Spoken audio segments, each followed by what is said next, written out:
El transporte terrestre de personas es uno de los principales contribuyentes a la contaminación del aire, un problema ambiental y de salud pública que afecta a millones de personas en todo el mundo. Aproximadamente el 25% de las emisiones globales de gases de efecto invernadero provienen del transporte terrestre de personas, incluyendo vehículos particulares y transporte público.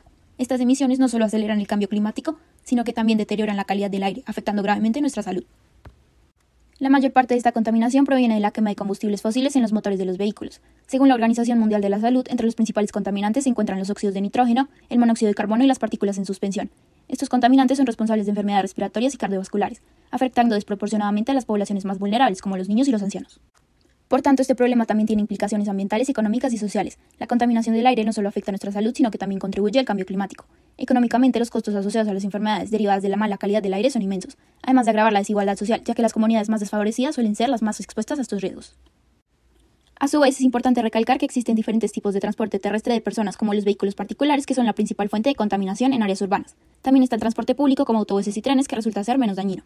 Según el RUND, para finales del 2022 en Colombia se registraron 17.556.339 vehículos, de los cuales el 60% eran motocicletas, el 39% vehículos como automóviles, camionetas, camiones, buses y busetas, y el 1% restante correspondía a maquinaria, remolques y semirremolques. Además, para este periodo, el 93% del parque automotor nacional se encontraba conformado por vehículos de servicio particular, evidenciando la dependencia que el país tiene por el automóvil. La creciente dependencia por los combustibles fósiles en el sector del transporte terrestre de personas es una consecuencia directa del proceso de industrialización que comenzó en el siglo XVIII, puesto que este proceso trajo consigo una creciente dependencia de los combustibles fósiles como el carbón, el petróleo y el gas natural, que se convirtieron en la principal fuente de energía para alimentar fábricas, pero también para desarrollar los ecosistemas de transporte terrestre. Esta dependencia no solo permitió un crecimiento económico sin precedentes, sino que también transformó la movilidad de las personas. Según el libro La geografía de los sistemas de transporte, el transporte terrestre evolucionó rápidamente con la industrialización. El motor de combustión interna fue una de las innovaciones más importantes, permitiendo la creación de automóviles y ferrocarriles, que facilitaron el transporte masivo de personas. Esta tecnología hizo que los viajes fueran más rápidos y asequibles, pero a un costo ambiental elevado, ya que la quema de combustibles fósiles para mover estos vehículos genera grandes cantidades de gases de efecto invernadero y contaminantes. La relación entre industrialización y combustibles fósiles estableció una fuerte dependencia en el transporte de personas. Hoy, alrededor del 50 al 60% de la energía usada en el transporte proviene de estos combustibles, lo que ha generado problemas ambientales graves como la contaminación del aire y el cambio climático. Los motores a gasolina y diésel liberan partículas en suspensión y dióxidos de carbono que afectan la salud pública, agravando las condiciones respiratorias y cardiovasculares de millones de personas en las ciudades. Por lo cual, a medida que los efectos dañinos de esta dependencia se han vuelto más claros, la transición hacia soluciones más sostenibles como los vehículos eléctricos y biocombustibles ha tomado relevancia. Por tanto, en la actualidad, uno de los grandes debates sobre el transporte terrestre de personas es la comparación entre los vehículos que funcionan con combustibles fósiles y los vehículos eléctricos. Ambos sistemas de transporte tienen huellas de carbono, pero ¿existe realmente una diferencia significativa entre ellos?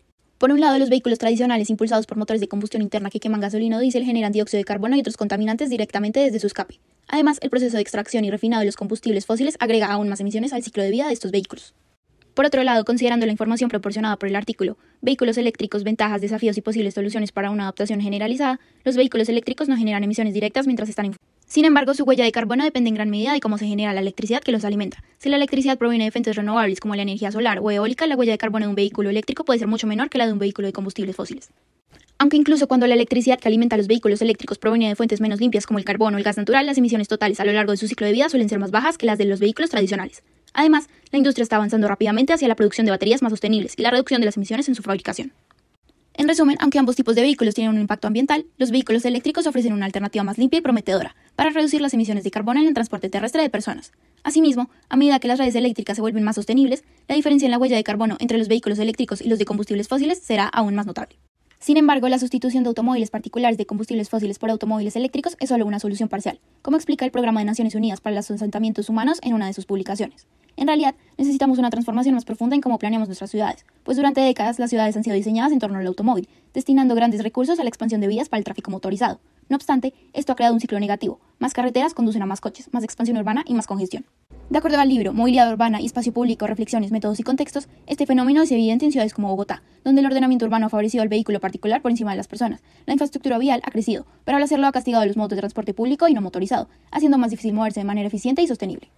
Como resultado, la suburbanización ha aumentado, extendiendo la ciudad y reduciendo la eficacia del transporte público. De modo que, a partir de diversas fuentes, el libro anteriormente mencionado plantea que para verdaderamente avanzar hacia la sostenibilidad necesitamos replantear el espacio público. En lugar de seguir priorizando el automóvil, las ciudades deben organizar sus espacios de manera que favorezcan a los peatones, ciclistas y al transporte público limpio. Las aceras amplias conectadas con redes de plazas, parques y otros modos de transporte eficiente crean espacios no solo para el tránsito, sino también para la interacción social y la vida comunitaria, como se observa en la imagen extraída de la página web de Better Cities. Así pues, en Bogotá y en muchas otras ciudades, priorizar la movilidad peatonal y colectiva no solo mejora el transporte, sino que ayuda a revitalizar los espacios públicos y fomenta un sentido de comunidad. Es necesario dejar atrás el modelo de ciudad centrado en el automóvil y adoptar un enfoque de movilidad sostenible, donde el espacio público está diseñado para las personas y no para los coches. De manera que el futuro de la movilidad, no solo en Colombia, sino en el mundo, no se trata solo de cambiar el tipo de vehículo, sino de rediseñar nuestras ciudades para que sean más justas, saludables y sostenibles para todos, disminuyendo también nuestra dependencia por los combustibles fósiles en el sector del transporte terrestre de personas.